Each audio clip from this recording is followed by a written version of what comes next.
रवि को पुरानी चीजें इकट्ठा करने का बहुत शौक था। एक दिन वह एक पुराने बाजार में घूम रहा था, तभी उसकी नजर एक पुराने और अजीब से आईने पर पड़ी।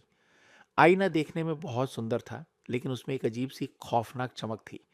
दुकानदार ने रवि को सस्ते दाम में वह आईना बेच दिया, लेकिन जाते जाते उसने कहा, इसे अपने घर मत ले जाओ, ये शापित है। रवि दुकानदार की बात पर हंस पड़ा और आईना खरीदकर अपने कमरे में लगा दिया। उस रात जब वह सोने जा रहा था तो उसे लगा कि आईने में कोई परछाई हिल रही है। उसने ध्यान से देखा, लेकिन कुछ नहीं था।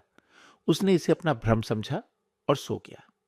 अगली रात जब रवि बिस्तर पर लेटा था, तभी उसे हल्की सी हंसी सुनाई दी। आवाज आईने से आ रही थी। अब उसे डर लगने लगा।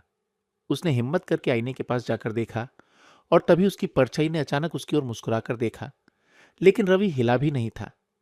रवि के रोंगटे खड़े हो गए। वह पीछे हटने ही वाला था कि उसकी परछाई ने आईने से बाहर निकलने की कोशिश की। डर के मारे वह चिल्लाने लगा, लेकिन उसकी आवाज गले में ही अटक गई। आईने से निकलती आकृति धीरे धीरे उसकी तरफ बढ़ रही थी। उसकी आंखें गहरी काली और चेहरा बेहद डरावना था। अगली सुबह जब रवि का दोस्त उसके घर आया तो उसने दरवाजा खटखटाया, लेकिन कोई जवाब नहीं आया।